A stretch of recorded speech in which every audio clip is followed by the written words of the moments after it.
প্রতিবন্ধী হওয়া আপনার কিন্তু প্রতিবন্ধী নিয়ে লড়াই করে এই হচ্ছে সবথেকে বড় সম্মান আমি এটা মনে করি। বিভিন্ন দুর্ঘটনার কারণে সারা পৃথিবীর প্রায় অনেক মানুষই অঙ্গহানি সমস্যায় ভুগছে। এই দেশেও তার সংখ্যা কম নয়। এদের জীবনকে থমকে যেতে দেয়নি কলকাতার এক আজব কারখানা। শুনে প্রথমে অবাক লাগলেও এমনটাই বাস্তবে হয়েছে।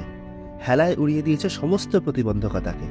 যে কারখানায় মানুষের হারিয়ে যাওয়া হাত পা নতুন করে জোড়া লাগিয়ে দেওয়া হয়, কলকাতার মহাবীর সেবা সদন। এখানে বিনামূল্যে প্রতিবন্ধীদের কৃত্রিম অঙ্গ তৈরি করে দেওয়া হয়।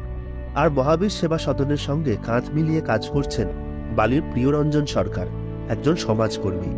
অনেক অসহায় মানুষ আছে যাদের পাশে আমি দাঁড়ানোর ইচ্ছে আমার। আমি কি করেছি গুহাগার এই অমৃত অতীতের মধ্যে আমি দেশ থেকে গুহাগার লোককে হাত পা লাগিয়ে গেছি। আচ্ছা, এই কাজটা কখন থেকে শুরু হয়েছে, কিভাবে শুরু হয়েছে? আমি বাঁকুড়া বিষ্ণুপুরে একটা রক্তদান ইউনিয়নের প্রোগ্রামে গাচ্ছিলাম। আর আমার অলরেডি গাড়ির মধ্যে আমার গামা আপন আছে। আমি তখন গেছিলাম একটা এলে হুইল চেয়ারের মতন করে গাড়ি চালিয়ে গাচ্ছিলাম।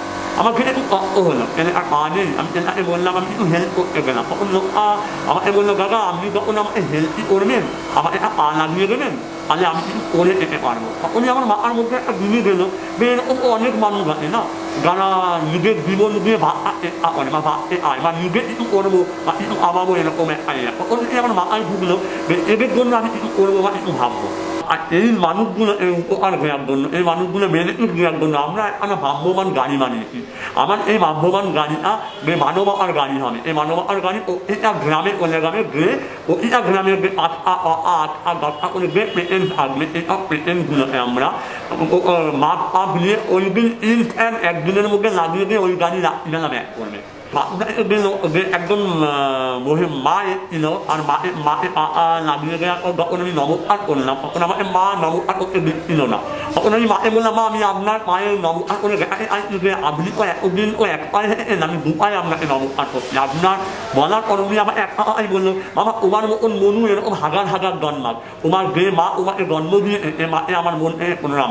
আমি এটা মনে করি আমার মা আমাকে যে মানুষ হয়ে যদি মানুষের পাশে যদি দাঁড়াতে না পারে তাহলে এই মনুষ্য জন্ম বৃথা।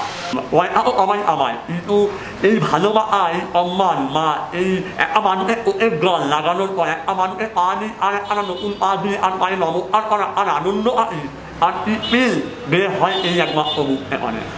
প্রতিদিন জন্মগত ও দুর্ঘটনাজনিত কারণে প্রচুর মানুষের অঙ্গহানি ঘটে। সুস্থ স্বাভাবিক জীবনযাপন হারিয়ে ফেলেন তারা। তাদের জন্যই লড়াই করেন প্রিয়রঞ্জন। বাংলার এই কৃত্রিম অঙ্গ তৈরির কারখানা নতুন করে বেঁচে থাকার পথ দেখাচ্ছে।